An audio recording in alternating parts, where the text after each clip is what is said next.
যাবতীয় প্রশংসা একমাত্র আল্লাহ সুবহানাহু ওয়া তাআলার জন্য, যার অশেষ মেহেরবানিতে আমরা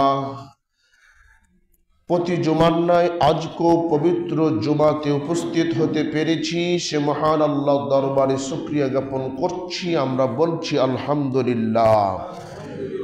রাসূলের প্রতি দুরূদ ও সালাম বর্ষিত হোক। আমরা বলছি সাল্লাল্লাহু আলাইহি ওয়াসাল্লাম।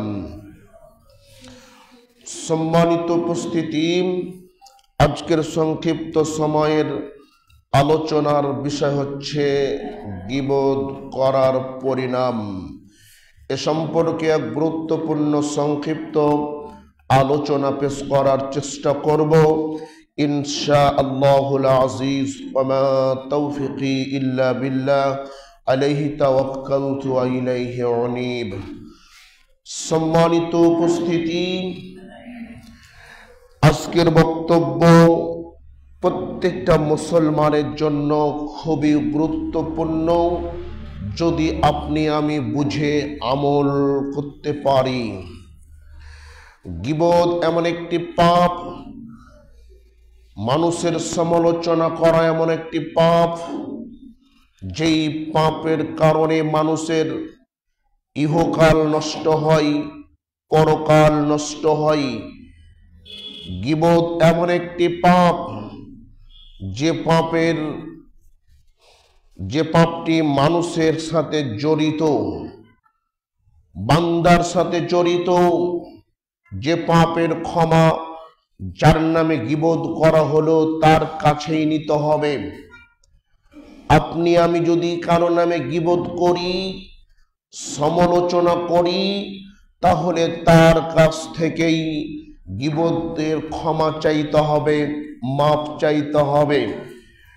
পাপ দুই ভাগে বিভক্ত, এক হচ্ছে বান্দার সাথে জড়িত, আরেকটি পাপ হচ্ছে আল্লাহর সাথে জড়িত। আল্লাহর সাথে জড়িত যে পাপগুলি আছে, এই পাপগুলো যদি আপনি আল্লাহর কাছে ক্ষমা চান, আল্লাহর কাছে মাপ চান, আল্লাহ সুবহানাহু ওয়া তাআলা সে পাপগুলো ক্ষমা করে দিবেন। 5 ওয়াক্ত সালাত নামাজ আদায় করা গুরুত্বপূর্ণ, আদায় করতে পারছেন না, এই পাপটি হচ্ছে আল্লাহর সাথে জড়িত। আপনি আল্লাহকে যদি বলেন, আল্লাহ আমি পাপী গুনাহগার, আমাকে ক্ষমা করে দাও, আমি আর কোনোদিন নামাজ ছাড়ব না, এটা হচ্ছে আল্লাহর এখতিয়ার, আল্লাহ আপনাকে ক্ষমা করে দিবেন। রোজা হচ্ছে আল্লাহর সাথে জড়িত পাপ। রোজা রাখলে নেকি আছে, রোজা না রাখলে পাপ আছে। রোজা রাখতে পারেননি, যখন জ্ঞান ফিরে আসলো, আপনি যদি আল্লাহকে বলেন, আল্লাহ আমি বড় গুনাহগার, আমি তোমার নিয়ম কানুন মানতে পারিনি, আজকে ভুল বুঝতে পেরেছি, আমার পাপগুলোকে ক্ষমা করে দাও, আল্লাহ পাপগুলো ক্ষমা করবেন। কিন্তু বান্দার হকের সাথে যে পাপ জড়িত, বান্দার সাথে জড়িত যে পাপ, এই পাপের ক্ষমা ওই বান্দার কাছ থেকে নিতে হবে, তারপরে আল্লাহর কাছে ক্ষমা চাইতে হবে যে আল্লাহ আমি অমুকের নামে গীবত করেছি, সমালোচনা করেছি, অমুকের নামে আমি পরনিন্দা করেছি, অমুকের নামে দুর্নাম করেছি, তার কাছ থেকে ক্ষমা নিয়েছি, সে আমাকে ক্ষমা করে দিয়েছে, আল্লাহ তুমি আমাকে ক্ষমা করো। গীবতকারীর কাছ থেকে ক্ষমা চেয়ে নিয়ে আল্লাহর কাছে ক্ষমা চাইতে হবে। গীবত কত বড় পাপ, গীবত কত বড় পরনিন্দা। সম্মানিত উপস্থিতি, গীবত মানুষ মুখ দিয়ে করে থাকে, গীবত মানুষ জিহ্বার মাধ্যমে করে থাকে। এই জন্য আপনাকে আমাকে সর্বপ্রথম জিহ্বা নিয়ন্ত্রণ করতে হবে।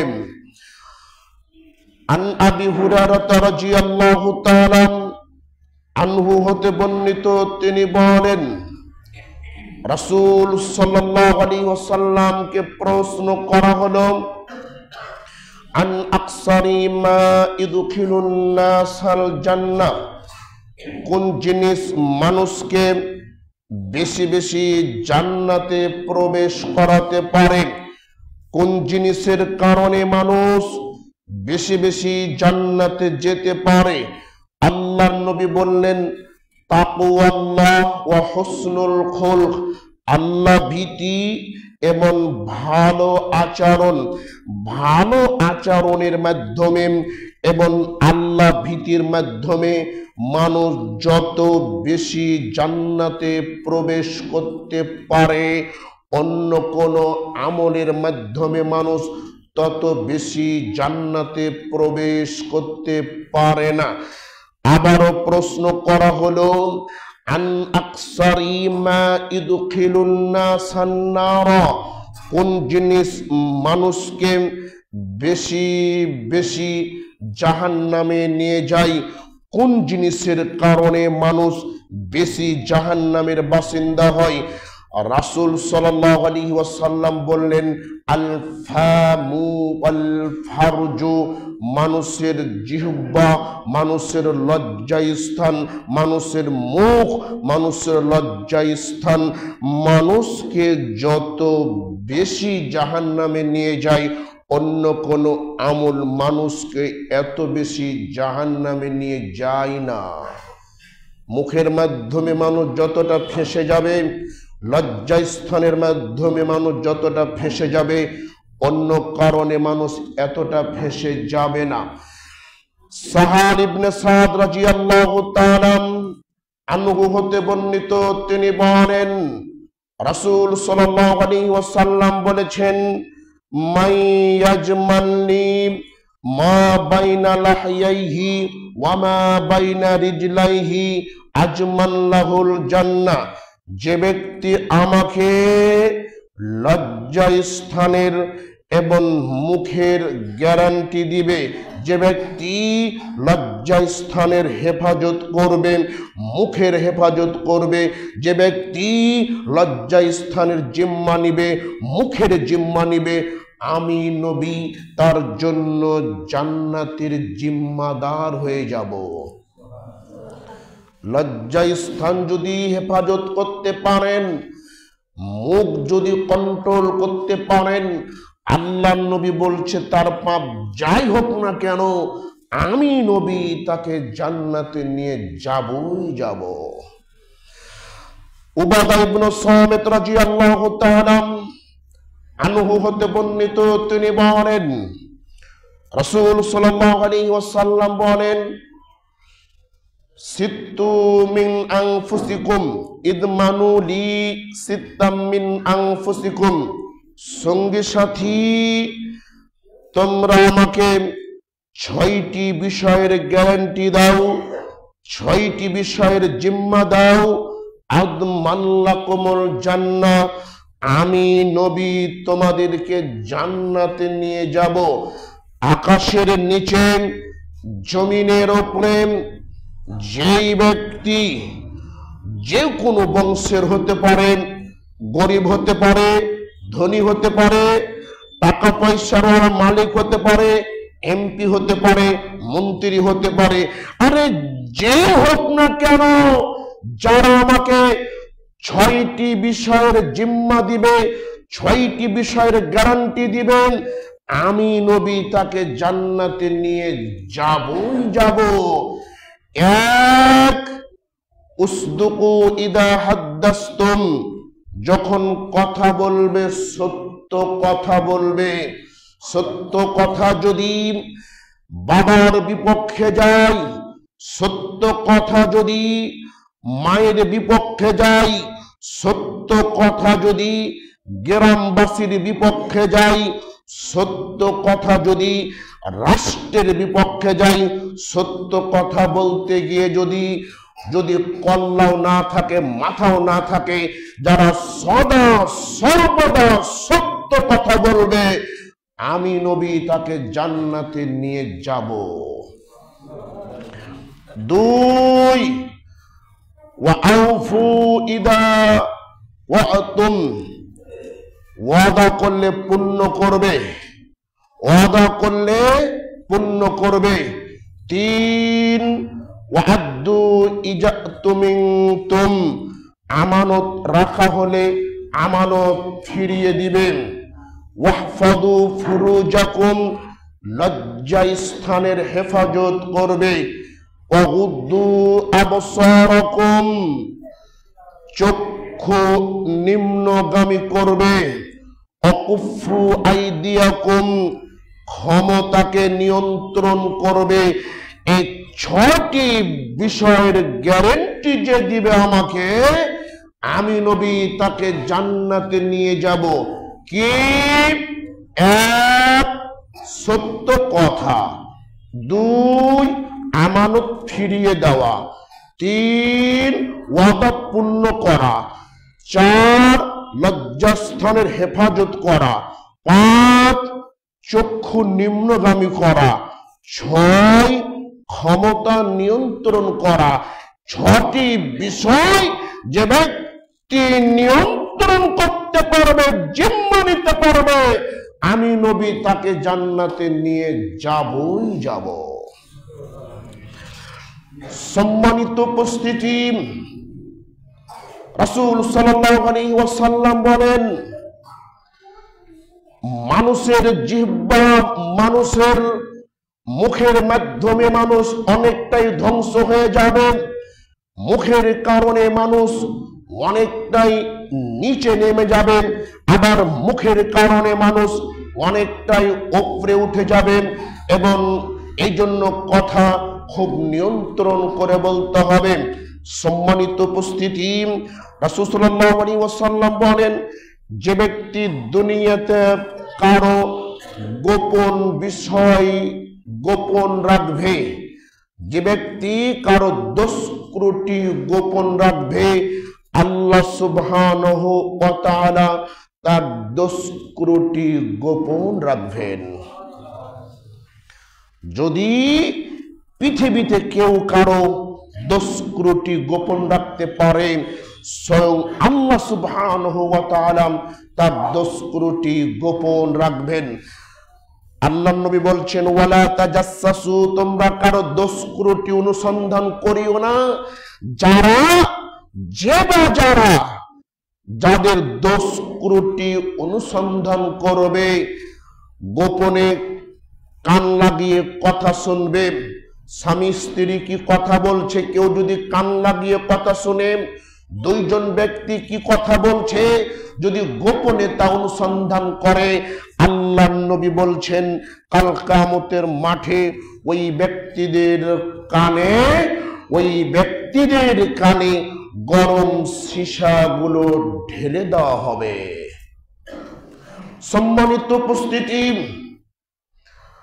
আব্দুল্লাহ ইবনে উমর রাদিয়াল্লাহু তাআলা আনহু হতে বর্ণিত, তিনি বলেন, রাসূল সাল্লাল্লাহু আলাইহি ওয়াসাল্লাম বলেছেন, ইন্নাল্লাহা ইউদুনিল মুমিনা, নিশ্চয় আল্লাহ সুবহানাহু ওয়া তাআলা কিয়ামতের দিন মুমিনদের নিকটবর্তী হবে, মুমিনদের কাছাকাছি হবে, মুমিনদের একেবারে কাছে চলে আসবে।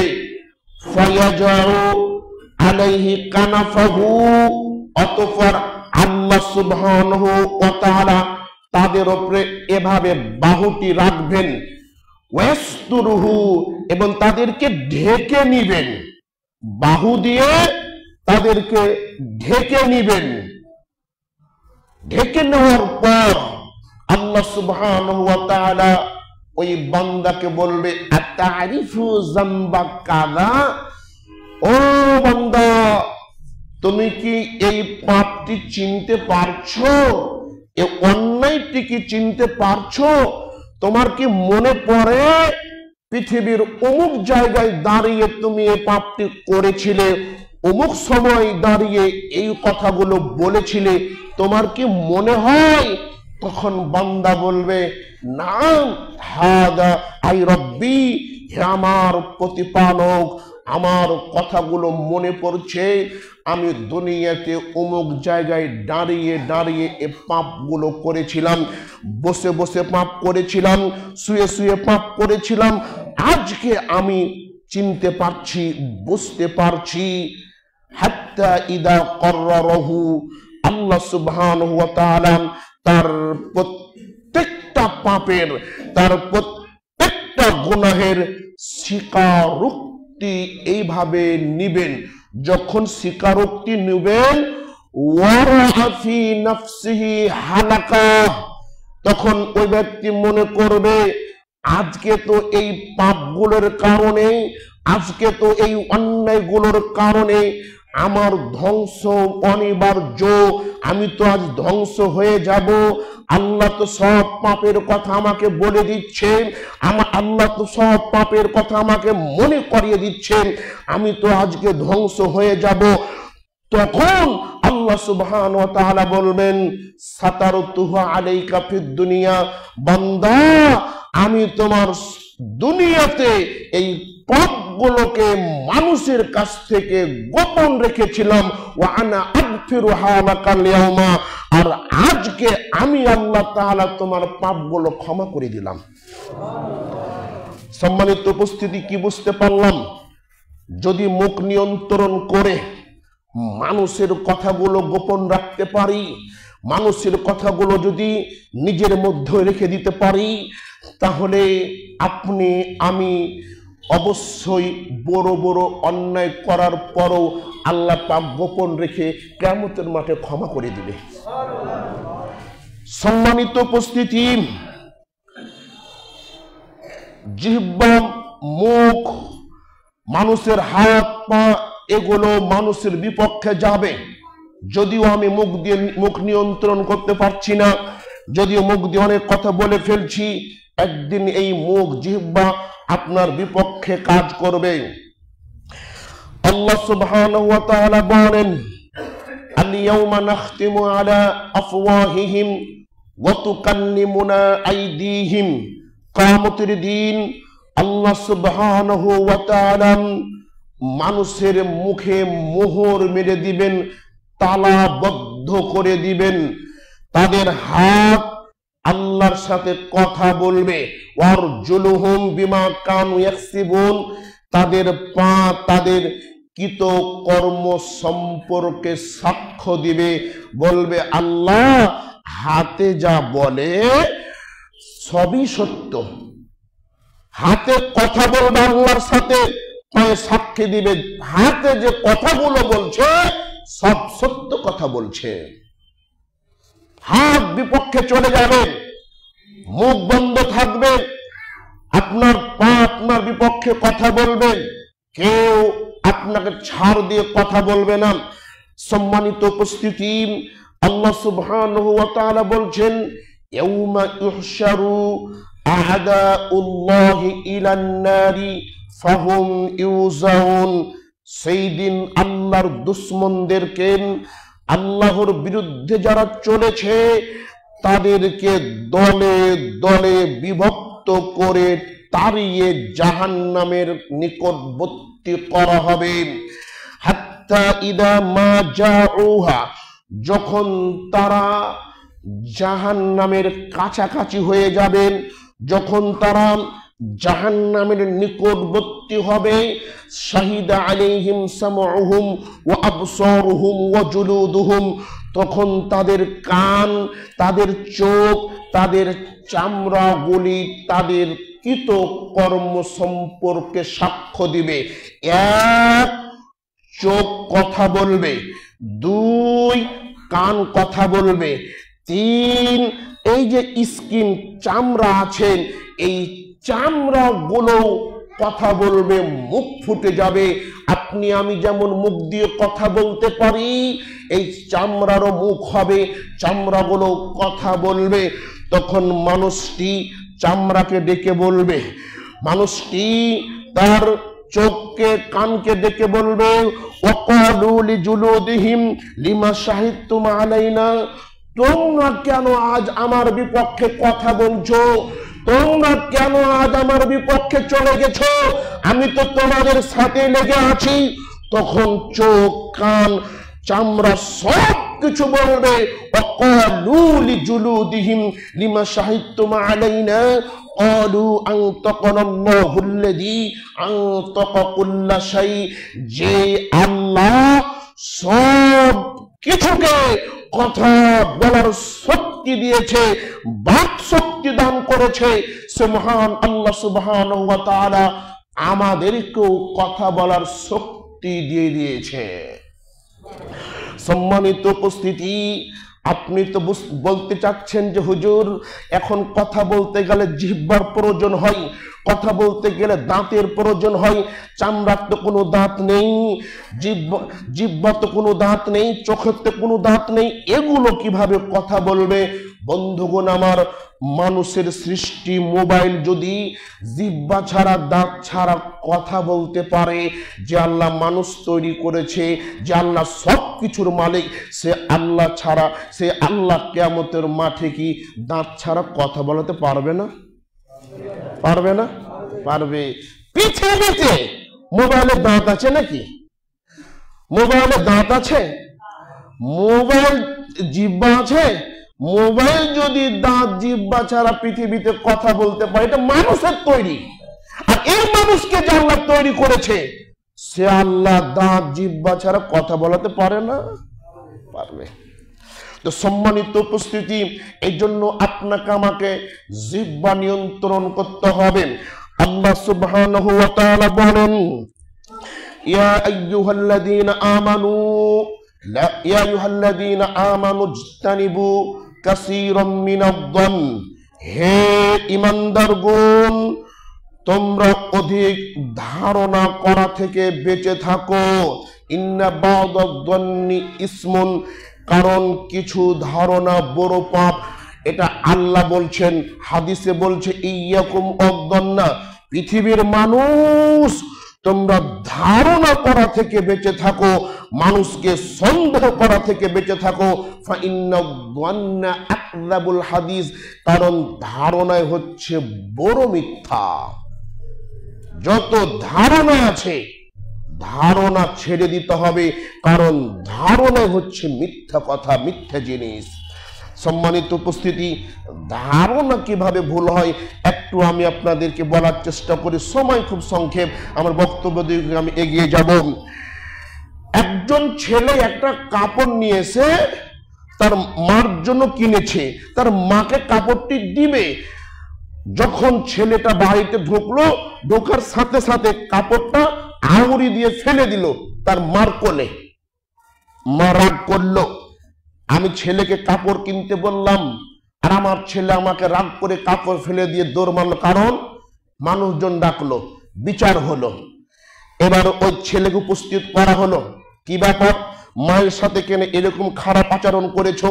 তখন ওই বলছে যে দেশবাসী, আমার একটি কথাটি হলো কি, আমি যখন আমার মায়ের জন্য কাপড় আনছিলাম তখন আমার একটি গাভী অন্য মানুষের ক্ষেতের ধান খাচ্ছিল, আমার গাভীটাকে বাঁচার জন্য, আমার গাভীটাকে বাঁধার জন্য কাপড়টি ফেলে দিয়ে গাভী ধরার জন্য গিয়েছিলাম।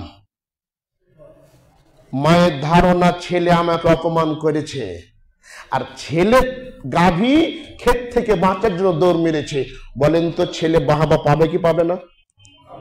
পাবে। কিন্তু ধারণাটা ভুল হয়েছে না হয়নি মায়ের? এই জন্য যত ধারণা পৃথিবীতে আছে, যত সন্দেহ পৃথিবীতে আছে, সব সন্দেহ হচ্ছে বড় মিথ্যা। এজন্য সন্দেহ থেকে, ধারণা থেকে আপনাকে বাঁচতে হবে। আল্লাহ সুবহানাহু ওয়া তাআলা বলছেন, ওয়ালা তাজাসসু, তোমরা গোয়েন্দাগিরি করিও না। ওয়ালা ইয়াগতাব বা'দুকুম বা'দা, তোমরা একে অপরের গীবত করিও না। একে অপরের গীবত করা আর গোয়েন্দাগিরি করা কত বড় পাপ! মৃত ভাইয়ের গোশত খাওয়া যত বড় পাপ। মৃত ভাইয়ের গোশত খাওয়া যত বড় পাপ, মানুষের গীবত করা, সমালোচনা করা তত বড় পাপ। গীবত একটি পাপ যা পৃথিবীর সবাই করে, হাজি করে, হুজুর করে, আলেম করে, আম পাবলিক করে, মুসলমান করে, অমুসলমান করে। গীবত একটি পাপ যা পৃথিবীর সব মানুষ এই পাপের সাথে জড়িত। ভাই, সবাই কি মদ খায়? সবাই কি সুদ খায়? সবাই কি ঘুষ খায়? সবাই কি বেনামাজি? সবাই কি জমা করে? সবাই সৎ করে না, কিন্তু তিনজন মানুষ এক জায়গাতে হলে আর একজনের গীবত না করলে চলে না। হুজুর হোক আর যে হোক আর হাজি হোক, তিনজন মানুষ বা দুইজন মানুষ একত্রিত হলে আর একজনের গীবত সমালোচনা না করলে সময় পার হয় না। এই জন্য আল্লাহর নবী বলতে চাচ্ছেন যে মান কানা ইউমিনু বিল্লাহি ওয়াল ইয়াউমিল আখির, যে ব্যক্তি পরকালে ও আখিরাতে বিশ্বাস, আল্লাহকে বিশ্বাস করে, সেই যেন ভালো কথা বলে নচেত চুপ থাকে। গীবত যে করে আর যে গীবত শুনে উভয় সমান অপরাধী, উভয় সমান অপরাধী। এবার আপনি একটা কথা বলেন, আপনার সামনে যদি কেউ গীবত করে কারো নামে, আপনি যদি প্রতিহত করেন, খবরদার আমার সামনে সমালোচনা করবে না, আল্লাহ নবী বলছেন ওই ব্যক্তি তার মুখটাকে জাহান্নাম থেকে বাঁচিয়ে নিল। যে গীবত করছে আপনার সামনে, আপনি যদি প্রতিরোধ করতে পারেন, আমার সামনে সমালোচনা করা যাবে না, এতটুকু বলে যদি প্রতিবাদ করতে পারেন, আল্লাহ নবী বলছে ওই ব্যক্তি তার মুখটাকে জাহান্নাম থেকে বাঁচিয়ে নিল। আর যদি আর বর্তমান সময়ে যদি কারো নামে কেউ গীবত করে, তাহলে তা আরো উস্কানি দিতে, ঠিকই বাস্তব এরকমই আরো উস্কানি দি, কিভাবে আরো জমজমাট ভাবে মারামারি বাঁধে, কিভাবে আরো ঝামেলা তৈরি হয়। সম্মানিত উপস্থিতি, আল্লাহ সুবহানাহু ওয়া তাআলা বলেন ওয়াইলুল লিকুল্লি হুমাযাতিল লুমাযা, ধ্বংস ও সমস্ত ব্যক্তিদের জন্য, ও সমস্ত ব্যক্তি ধ্বংস হবেই হবে যারা মানুষের সামনে গাল মন্দ করে অশ্লীল ভাষায়। দুই, যারা মানুষের পিছনে গীবত করে, সমালোচনা করে। মানুষের সামনাসামনি গালমন্দ করলো ধ্বংস, মানুষের সামনাসামনি খারাপ কথায় কথা বললো ধ্বংস, পিছনেও গীবত করলো ধ্বংস, সামনে বললো ধ্বংস, পিছনে বললো ধ্বংস। তাহলে কি করতে হবে? চুপ থাকতে হবে। মুখ খারাপ করা যাবে না, মুখের ভাষা নিয়ন্ত্রণ করতে হবে। সম্মানিত উপস্থিতি, আম্মা জান আয়েশা সিদ্দিকা রাদিয়াল্লাহু তাআলা আনহা হতে বর্ণিত, তিনি বলেন কুলতু লিন-নবী সাল্লাল্লাহু আলাইহি ওয়াসাল্লাম, আমি আল্লাহর নবীকে বললাম, হাসবুকা মিন সাফিয়াতা কাযা ওয়া কাযা, হে আল্লাহর নবী, আপনার জন্য সাফিয়ার এই গুণ থাকাই যথেষ্ট। সাফিয়া হচ্ছে আল্লাহর নবীর একটা স্ত্রী। আম্মা জান আয়েশা আল্লাহর নবীর স্ত্রী, সাফিয়া হচ্ছে আল্লাহর নবীর স্ত্রী। কিন্তু সাফিয়া ছিল একটু খাটো, একটু বেটে, একটু হাইটে কম। তখন আয়েশা রাদিয়াল্লাহু তাআলা আনহা বলছেন, হে আল্লাহর নবী, সাফিয়ার জন্য আপনার এই রূপ থাকাই যথেষ্ট। আল্লাহর নবী বললেন, লাউ কুলতি কালিমাতান, আয়েশা তুমি এমন একটি কথা বললে, তুমি এমন একটি বাক্য বললে, লামুজাজ্জিজাত বিহাল বাহরা, যদি এই বাক্যটি সমুদ্রের পানিতে মিশিয়ে দেওয়া হয়, লামাজিজাতুহু, সমুদ্রের সমস্ত পানির রংকে পরিবর্তন করে দিবে। কথা কয়টি? একটি কথা। কি বলেছে আল্লাহ নবী? আপনার জন্য সাফিয়ার এই গুণটা যথেষ্ট, মানে সে খাটো মহিলা। আল্লাহ নবী বলছে যে আয়েশা তুমি এমন একটা বাক্য বলেছ, যে বাক্যটি এতটা নিকৃষ্ট, এতটা জঘন্য, যে বাক্যটা এতটা দুর্গন্ধময়, এই বাক্যটা যদি সমুদ্রের পানিতে মিশিয়ে দেওয়া হয়, সমুদ্রের সমস্ত পানির রঙকে পরিবর্তন করে দিবে। কত জঘন্য একটি জিনিস মানুষের গীবত করা, মানুষের সমালোচনা করা।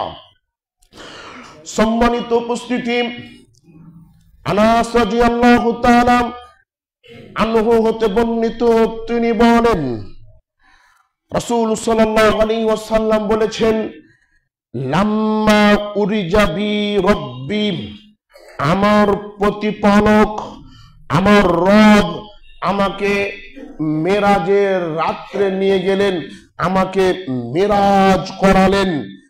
মারাত্তু বিকওমিন, আমি এমন কিছু মানুষের পাশ দিয়ে অতিক্রম করলাম, এমন কিছু মানুষের পাশ দিয়ে যাচ্ছিলাম, লাহুম আজফারুন মিন নুহাসিন, যাদের নখ ছিল তামার তৈরি, যাদের নখ ছিল তামার তৈরি।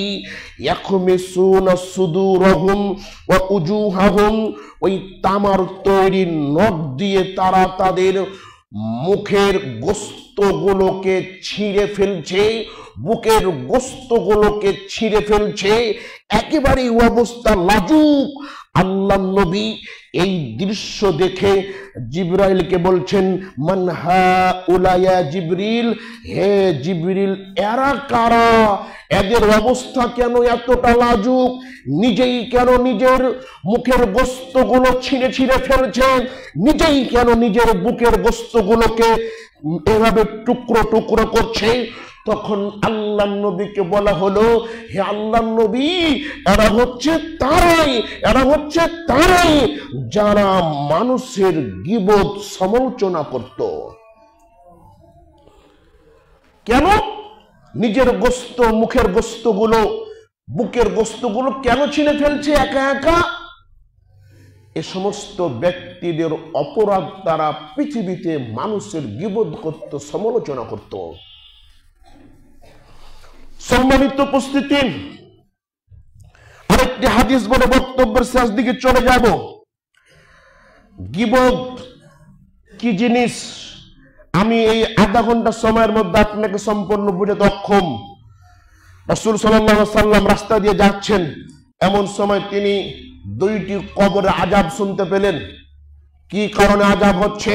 আল্লাহ নবী বললেন, বড় কোনো পাপের কারণে, বড় কোনো অন্যায়ের কারণে শাস্তি দেওয়া হচ্ছে না। কি এদের শাস্তি হওয়ার কারণ হচ্ছে, একজন মানুষের গীবত করত, আর একজন প্রসাব হতে ভালোভাবে পরিষ্কার থাকতো না। কবরে কেন আযাব হচ্ছে, কবরে কেন শাস্তি হচ্ছে? দুইটি পাপ। এক, এরা নামাজও পড়তো, তাহাজ্জুদ করতো, রোজা রাখতো, দান খায়রাত করতো, অনেক ভালো গুণ ছিল, কিন্তু সমস্যা কি? তারা মানুষের গীবত করত। দুই, আরেকজনের কেন শাস্তি হচ্ছে? ওই ব্যক্তি প্রসাব থেকে অপবিত্র থাকতো। হায়রে যুবক ভাই, নামাজের কথা বললে তুমি বলো আমার কাপড় নষ্ট হয়ে আছে। ছি ছি ছি, মুসলমান সন্তানের কাপড় কেন নষ্ট হবে? আমরা জানি মা বোনদের প্রতি মাসে হায়েজ হয়, প্রতি মাসে মাসিক হয়, এজন্য তাদের নামাজ মাপ আছে, তাদের কাপড় অপবিত্র থাকতে পারে। তুমি পুরুষ মানুষ, প্রাপ্তবয়স্ক পুরুষ, তোমার কাপড় কেন খারাপ, তোমার কাপড় কেন অপবিত্র? নামাজে ডাকলে বলো যে হুজুর আমার কাপড় নষ্ট হয়ে আছে, মানে প্রসাব করার পরে তুমি পানি নাও না যুবক। ছি ছি ছি ছি ছি, তুমি কথাটা বলো কিভাবে যে কাপড়ের কারণে কাপড় নষ্ট হয়ে আছে, এই জন্য আমি মসজিদ আসতে পারি না? লজ্জা লাগে না? কথাটা বলতে যাই, মুসলমানের সন্তানের কথাটা বলছি, কিভাবে বলছি? ছি। সম্মানিত উপস্থিতি, রাসূল সাল্লাল্লাহু আলাইহি ওয়াসাল্লাম বলেছেন, লা ইয়াদখুলুল জান্নাতা কাত্তাতুন, গীবতকারী, সমালোচনাকারী, গীবতকারী, সমালোচনাকারী জান্নাতে যাবে না। তাহাজ্জুদ পড়েও যাবে না, হজ করেও যাবে না, আরে জান্নাতে যাবে না। গীবতকারী, সমালোচনাকারী জান্নাতে যাবে না। এর মানে কি বুঝলাম আজকের বক্তব্যতে বুঝলাম যে আপনাকে আমাকে মুখ নিয়ন্ত্রণ করতে হবে, মানুষের কথা মানুষকে বলা যাবে না। আল্লাহ নবী বলছে, সঙ্গী সাথী তোমরা কি বলতে পারো, সঙ্গী সাথী তোমরা কি বলতে পারো, সঙ্গী সাথী তোমরা কি বলতে পারো গীবত কাকে বলে, গীবত কি জিনিস? তখন সাহাবায়ে কেরাম বলছেন, আল্লাহু ওয়া রাসূলুহু আলাম, আল্লাহ ও তার রাসূল ভালো জানে। সাহাবীদের একটি গুণ বৈশিষ্ট্য, আল্লাহর নবী কোনো প্রশ্ন করলে সাহাবায়ে কেরাম বলতেন আল্লাহ ও তার রাসূল ভালো জানে। আর আমাদের বৈশিষ্ট্য, আলেম ওলামাকে কিছু প্রশ্ন করলে একজন দাড়ি কাটা মোচ কাটা একজন জেনারেল শিক্ষিত মানুষ হুজুরকে থুয়েই নিজে ফতোয়া দিয়ে দেয়। আমি বিশ্বাস করেন ভাই, এরকম যে কতবার সম্মুখীন হয়েছি। আমাকে কেউ প্রশ্ন করেছে, আমি উত্তরটা দিব, আমার পাশ থেকে আর একজন বলেন না এটা এরকম, এটা কি এরকম, মানে ফতোয়া দেওয়াটা খুব ভালো মনে করে ফেলে। তার ফতোয়া যদি ভুল হয়, লোকটা যদি ভুল পথে চলে, সে ভুল পথে চলে যত পাপ করবে, এ লোকটি ভুল ফতোয়া দেওয়ার কারণে একলা তত পাপ করবে। ফতোয়া দেওয়া তো সহজ না।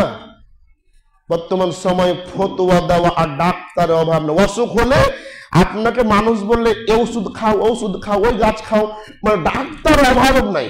আর ফতোয়ার বিষয়ে এ বলবে এটা মানে মা বলছে, এটা বাপ বলছে, এটা ভাই বলছে, এটা হুজুর বলছে, মানে ফতোয়ার হিসাব নাই।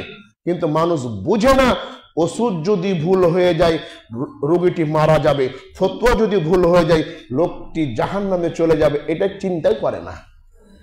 তো সম্মানিত উপস্থিতি, সাহাবায়ে কেরামদের একটি বৈশিষ্ট্য হচ্ছে তারা বলতো যে আল্লাহ ও তার রাসূল কি ভালো জানে।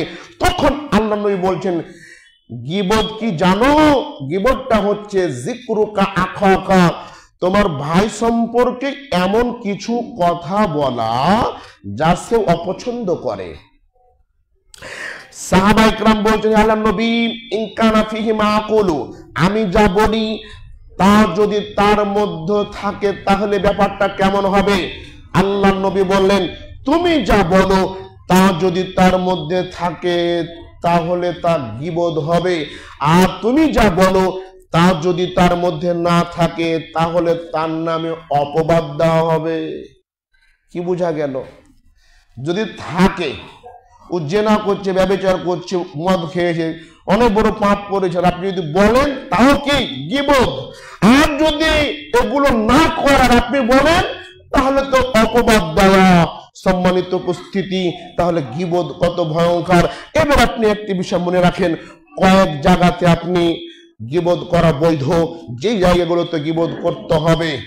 এক, জালিমের অত্যাচার থেকে বাঁচার জন্য, জালিমের অত্যাচার থেকে মাজলুম বাঁচার জন্য এমন ব্যক্তির কাছে কথা বলবে যে তাকে সংশোধন করতে পারবে। দুই, ফতোয়া জানার জন্য আলেম ওলামার কাছে গিয়ে বিষয়টি আপনি বলতে পারবেন যে আমার মধ্যে এই সমস্যা রয়েছে, এটা কিভাবে হয়, ফতোয়া জানার জন্য আলেম ওলামার কাছে গিয়ে বলতে পারেন। তিন, মানুষকে মন্দ পথ থেকে বাঁচার জন্য তাদের মঙ্গল কামনার্থে কিছু কথা বলা যেতে পারে। যেমন একজন ছেলের সাথে একজন মেয়ের বিবাহ হবে, একটা ছেলের সাথে একটা মেয়ের বিবাহ হবে, আপনি জানছেন ছেলেটি মদখোর, গাঁজাখোর, জুয়াখোর সবকিছু জানছেন, আর মেয়েটা ভদ্র। এখন এই ভালো মেয়েটার বিয়ে ওর সাথে হয়ে যাচ্ছে। এবার আপনাকে যদি বলে যে ছেলেটা কেমন, ছেলেটা কিন্তু আপনার মামাতো ভাই, এখন আপনাকে জিজ্ঞাসা করছে মেয়ের বাপ এসে যে ভাই আপনার তো মামাতো ভাই হয়, এই ছেলেটা কেমন? তখন মামাতো ভাই হলো বলতে হবে আমার ভাই গাঁজা খায়, আমার ভাই মদ খায়, কারণ ভুল ইনফরমেশন হয়ে গেলে ওই মেয়েটার জীবন নষ্ট হয়ে যাবে। এই জন্য মন্দ থেকে বাঁচানোর উদ্দেশ্যে, মঙ্গল কামনার্থে কথা বলা যেতে পারে। সম্মানিত উপস্থিতি, আবার কেউ যদি স্পষ্ট পাপের সাথে জড়িত হয়, স্পষ্ট গীবতকারী হয়, স্পষ্ট বেদাতকারী হয়, স্পষ্ট ভাবে যদি শিরককারী হয়, তাহলে তাকে সংশোধনের উদ্দেশ্য করে কিছু বলা যেতে পারে। এই কিছু জায়গায় গীবত করা বৈধ। আল্লাহ সুবহানাহু ওয়া তাআলা আপনাকে আমাকে সকলকে গীবতের পাপ থেকে বেঁচে নিজের জীবনকে গড়ার তৌফিক দান করুক। সকলেই বলছি আল্লাহুম্মা আমিন। কথা বলবেন, খুব মাপ করে কথা বলবেন, প্রত্যেকটা কথার দাম আছে। অনুরোধ ভাই, মা ইয়ালফিজু মিন কওলিন, আপনি যে কথা বলছেন না তাই লেখা হচ্ছে, ভালোটাও লিখছে খারাপটাও লিখছে। আপনার সাথে ফেরেশতা আছে, একজন আপনার ভালোটা লিখছে আর একজন খারাপটা লিখছে। আপনার সাথে আমলনামা আছে, সব লিপিবদ্ধ হচ্ছে, সব খতিয়ান নামা আর এসে যা আছে সব খতিয়ান নামা আপনার কাছে কিয়ামতের মাঠে পেশ করা হবে। আপনি বলেন, আরে এই কোন খতিয়ান গো, এতে সব কিছু লেখা আছে, ভালোটাও লেখা আছে মন্দটাও লেখা আছে, আরে ছোট বিষয়টাও যে লেখা আছে। সম্মানিত উপস্থিতি, এই জন্য মুখ নিয়ন্ত্রণ করেন, মানুষের সমালোচনা করে নিজের ভালো আমলগুলো নষ্ট করিয়েন না। আল্লাহ সুবহানাহু ওয়া তাআলা আপনাকে আমাকে সকলকে আজকের বক্তব্য বুঝে আমল করার শক্তি দান করুক। সকলে বলছি আল্লাহুম্মা আমিন। এ বলে আমার বক্তব্য এখানে শেষ করলাম। ওয়া আলাইনা ইল্লাল বালাগ। বারাকাল্লাহু লাকুম ফিল কুরআনিল আযীম ওয়া নাফা'না মিনাল আয়াতি ওয়াদ যিকিরিল হাকীম ইন্নাহু রাউফুর রহিম।